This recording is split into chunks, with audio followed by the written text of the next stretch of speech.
The letter arrived at dusk. Seraphina found it waiting on her vanity, sealed in thick black wax, pressed with a silver crest, the coiled serpent of the Vale family. Her first instinct was to toss it into the fire. But curiosity was a cruel master, and Lucien Vale was nothing if not curious. She broke the seal with a flick of her nail. The parchment smelled faintly of smoke and spiced amber his scent. The words inside were penned in precise, deliberate script. We need not like each other to profit from each other. Meet me at midnight, I'll be waiting. No signature, none was needed. Her lips curved into something between a sneer and a smile. Arrogant bastard. Still, when the clock told midnight, she was already striding through the gates of the Vale estate, her crimson cloak trailing like a flame in the wind.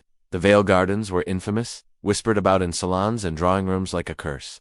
Roses that bled, statues with cracked faces, thorns curling around marble pillars as though choking the house itself. It was the kind of place poets described in hushed voices, where beauty and danger coexisted in suffocating harmony. Lucien was waiting. Of course, he leaned against the stone balustrade as though carved there, dressed in a black coat trimmed in silver. The moonlight carved his features into something sharper, more merciless. A cane rested loosely in his hand, not for weakness, but for theater. You came, he said simply, his voice smooth as smoke. Seraphina pulled her hood back, her eyes glittering amber in the moonlight. Don't flatter yourself. I came to hear what game you're playing, so I can crush it. Lucien's lips curved in that insufferable half-smile. Always so fierce, it's charming. She bristled. Get to the point, Vale. He gestured lazily toward the garden. Walk with me. For a moment, she considered refusing, but refusing meant he'd think she was afraid, and Seraphina Duskbane feared no man. Her heels clicked against the marble as she walked beside him, cloak whispering over the stones.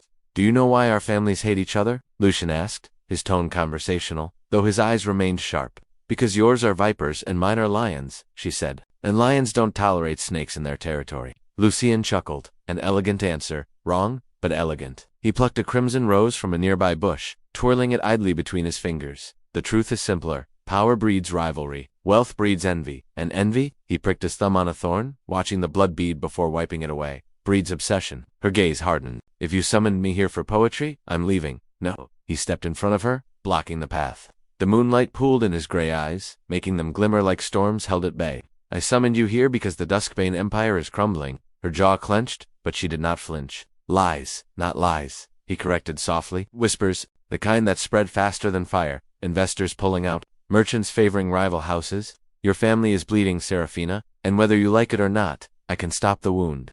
She hated that his words struck truth. For months now, cracks had spread across her family's empire. Too many whispers, too many enemies pressing in. Still, she refused to give him the satisfaction. And in exchange? She asked coldly.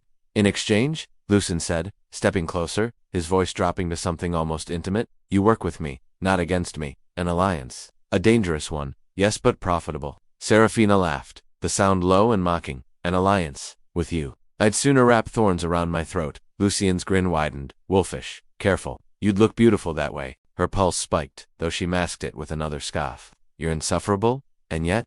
He leaned closer, close enough that his breath grazed her ear. You're still here? She shoved him back, hard, her amber eyes flashing.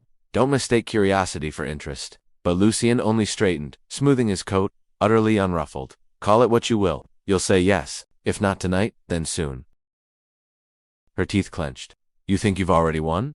He shook his head slowly. No, Seraphina, I don't need to win. I only need to make sure you can't forget me. The word struck her like an arrow, more dangerous than any blade. For one terrible heartbeat she wondered if he was right. The silence stretched between them, heavy, thrumming with something unspoken. The garden seemed to hold its breath. Finally, she tore her gaze away, her cloak swirling as she turned. This conversation is over. Lucien didn't stop her. He only called after her, his voice low, deliberate, echoing through the thorns. You'll come back. She hated how certain he sounded. She hated that some part of her already knew he was right. As she strode back into the night, the letter still burned in her pocket, and though she would never admit it, her heart was burning too.